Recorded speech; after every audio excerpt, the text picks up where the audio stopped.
Hello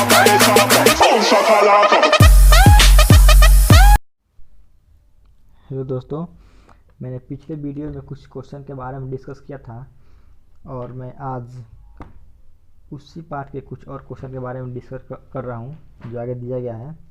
तो पहला question कर रहा है, प्रकाश के परावर्तन के कितने नियम हैं। प्रकाश के परावर्तन के कितने नियम हैं। तो हम जानते हैं कि प्रकाश के परावर्तन के 2 ही नियम है, इसलिए हमारा ऑप्शन भी क्या होगा, करेक्ट होगा। ठीक है। अगला क्वेश्चन कह रहा है, समतल दर्पण द्वारा बना प्रतिबिंब होता है। तो समतल दर्पण द्वारा बना प्रतिबिंब काल्पनिक होता है, इसलिए इसमें भी हमारा ऑप्शन बी क्या होगा, करेक्ट होगा। ठीक है। अगला क्वेश्चन, जब प्रकाश की किरण हवा से कांच में प्रवेश करती है तो वह मुड़ जाती है। तो जानते हैं कि यहाँ पे हवा जो है वह विरल माध्यम है और कांच जो है वह सघन माध्यम है। और हमको यह पता है कि जब प्रकाश की किरण विरल माध्यम से सघन माध्यम में जाती है तो अभिलंब की ओर झुक जाती है, यानी वो अभिलंब के निकट आती है, इसलिए इसमें भी हमारा ऑप्शन भी क्या होगा, करेक्ट होगा। ठीक है।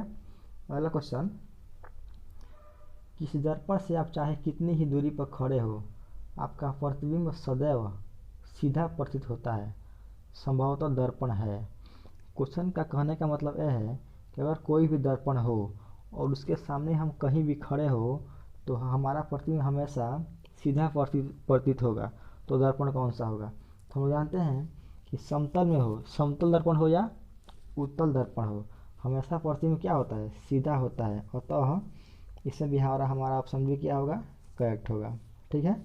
अगला क्वेश्चन कह रहा है, फोटोग्राफी कैमरा का अभिदृश्यक होता है। तो फोटोग्राफी कैमरा का अभिदृश्यक उत्तल लेंस का बना होता है। ठीक है। अगला क्वेश्चन, साइड मिरर के रूप में प्रयुक्त होता है, यानी जितने ही बाइक बनते हैं या कोई भी कार बनता हो उसके जो साइड में लगा होता है ना दर्पण, वो कौन सा दर्पण है। तो हम जानते हैं कि वो दर्पण उत्तल दर्पण होता है, इसलिए इस क्वेश्चन में हमारा ऑप्शन भी क्या होगा, करेक्ट होगा। ठीक है। अगला क्वेश्चन कह रहा है, एक अवतल दर्पण की फोकस दूरी 10 सेंटीमीटर है तो उसकी वक्रता त्रिज्या होगी। देखिए यहाँ पे फोकस दूरी दिया है 10 सेंटीमीटर, यानी यहाँ पर दे दिया 10 सेंटीमीटर और कह रहा है कि इसका वक्रता त्रिज्या ज्ञात कीजिए। बहुत ही आसान क्वेश्चन है यार। इसमें हम लोग को पहले से पता है कि जो एफ होता है वो r/2 के बराबर होता है और यहाँ पे फोकस दूरी दिया है, यानी यहाँ पे एफ दे दिया है, एफ दिया है यहाँ पे 10 सेंटीमीटर। तो यहाँ पे लिख लीजिए 10 बराबर हो जाएगा r/2, इसको ऐसे ऐसे गुणा कर दीजिए, यानी हमारा यहाँ पे r बराबर हो जाएगा 20 सेंटीमीटर, यानी हमारा ऑप्शन बी क्या होगा, करेक्ट होगा। ठीक है। अगला क्वेश्चन देखिए,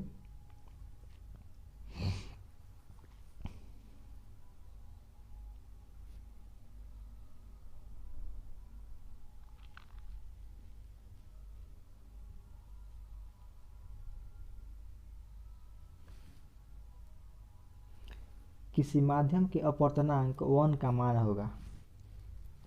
तो देखिए जो अपवर्तन का नियम होता है ना, उसमें उसी का यहाँ पर दिया गया है कि जो माध्यम का अपवर्तनांक होता है वह साइन आई बटे साइन आर होता है, और इसलिए इसमें हमारा ऑप्शन भी क्या होगा, करेक्ट होगा।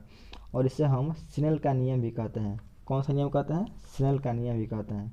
ठीक है। अगला क्वेश्चन देखिए, निर्गत किरण एवं अभिलंब के बीच के कोण को कहते हैं। देखिए मान लीजिए कि यहाँ से हमारी किरण आ रही है, ठीक है, यह इसका अभिलंब हो गया और इधर से जा रही है। ठीक है। तो यह हो गया कौन सा किरण, यह हो गई आपतित किरण। ठीक है। यह हो गया अभिलंब और यह हो गया परावर्तित किरण।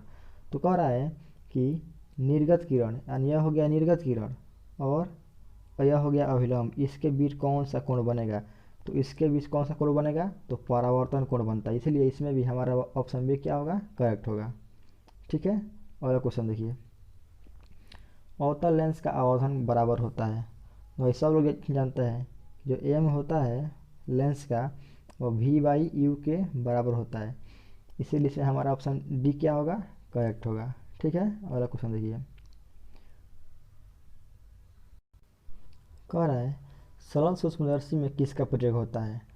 तो हम जानते हैं कि जो सूक्ष्मदर्शी होता है उसमें लेंस लगा रहता है, और वो लेंस कौन सा होता है, तो लेंस उत्तल लेंस होता है। इसलिए इसमें हमारा ऑप्शन डी क्या होगा, करेक्ट होगा। ठीक है, अगला क्वेश्चन देखिए, किस लेंस के द्वारा सिर्फ काल्पनिक प्रतिबिंब बनता है, तो इसमें हमारा ऑप्शन बी क्या होगा, करेक्ट होगा। यानी अवतल लेंस के द्वारा ही हमेशा क्या बनेगा, काल्पनिक प्रतिबिंब बनेगा। इसलिए हमारा ऑप्शन बी क्या होगा, करेक्ट होगा। ठीक है, अगला क्वेश्चन, एक उत्तल लेंस होता है, तो भाई उत्तल लेंस कैसा होता है, हमेशा ऐसा होता है। ठीक है, यानी ऊपर क्या होगा, थोड़ा पतला होगा और बीच में थोड़ा मोटा होगा। तो ऑप्शन ए कह रहा है सभी जगह समान मोटाई का होता है, तो यह पहले ही गलत हो गया। अगला ऑप्शन का अगला है बीच की अपेक्षा किनारों पर मोटा, ये भी हो गया गलत। किनारों की अपेक्षा बीच में मोटा, यह हमारा सही है। यानी हमारा ऑप्शन सी क्या है, करेक्ट ऑप्शन है। ठीक है, हमारा ऑप्शन बी क्या होगा, करेक्ट हो गया। अगला क्वेश्चन, किसी बिंब का वास्तविक तथा समान आकार का प्रतिबिंब प्राप्त करने के लिए बिंब को उत्तल लेंस के सामने कहाँ रखें। कह रहा है कि किसी बिंब का वास्तविक तथा समान आकार का प्रतिबिंब प्राप्त करने के लिए बिंब को उत्तल लेंस के सामने कहाँ रखें। तो इसका देखिए, किसी गोलीय दर्पण तथा किसी पतले गोलीय लेंसों दोनों की फोकस दूरियाँ -15 सेंटीमीटर है, तो दर्पण तथा लेंस संभवतः होगा। यानी यहाँ पे दिया गया है कि जो एफ है वो कितना है, -15 सेंटीमीटर है। यानी इसमें हमारा जो फोकस दूरी है वो हमेशा निगेटिव में दिया गया है। तो हमको पता लगाना है कि वो दर्पण कौन सा है और लेंस कौन सा है। तो हमको पता है कि जो अवतल दर्पण होता है उसकी फोकस दूरी भी निगेटिव होती है और अवतल लेंस की फोकस दूरी भी निगेटिव होती है। यानी इसमें दोनों क्या होंगे, अवतल होंगे। यानी हमारा ऑप्शन ए क्या होगा, करेक्ट आंसर होगा। ठीक है, अगला क्वेश्चन देखिए, परावर्तन के नियम से निर्धारित होता है। तो हम ये जानते हैं परावर्तन के दो ही नियम होते हैं, जिसमें एक नियम ये होता है कि जो आपतन कोण होता है वो परावर्तन कोण के बराबर होता है। तो इसमें हमारा ये क्या होगा, करेक्ट आंसर होगा। ठीक है, अगला क्वेश्चन देखिए, लेंस में मुख्य फोकस की संख्या कितनी होती है। तो भाई लेंस में मुख्य फोकस की संख्या, कि लेंस में 2 फोकस होता है, इसीलिए हमारा इसमें ऑप्शन ए क्या होगा, करेक्ट आंसर होगा। ठीक है, अगला क्वेश्चन है, प्रकाश की किरणें गमन करती है। तो प्रकाश की किरणें हमेशा सीधी रेखा में गमन करती है, इसीलिए हमारा ऑप्शन ए क्या होगा, करेक्ट आंसर होगा। ठीक है, सर्च लाइट का परावर्तक सतह होता है। तो ये सर्च लाइट का परावर्तक सतह होता है ना, वो किस दर्पण का होता है, तो अवतल दर्पण का होता है। इसीलिए इसमें हमारा ऑप्शन बी क्या होगा, करेक्ट आंसर होगा। ठीक है, अगला क्वेश्चन कह रहा है कि अवतल दर्पण की फोकस दूरी उसकी वक्रता त्रिज्या, यानी जो अवतल दर्पण की फोकस दूरी होती है वो उसके वक्रता त्रिज्या की आधी होती है।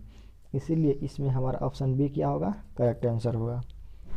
अगला क्वेश्चन, जब प्रकाश की किरण एक माध्यम से दूसरे माध्यम में प्रवेश करती है तो अपने पूर्व पथ से विचलित हो जाती है, इसे कहते हैं। तो इसका हम प्रकाश का अपवर्तन कहते हैं।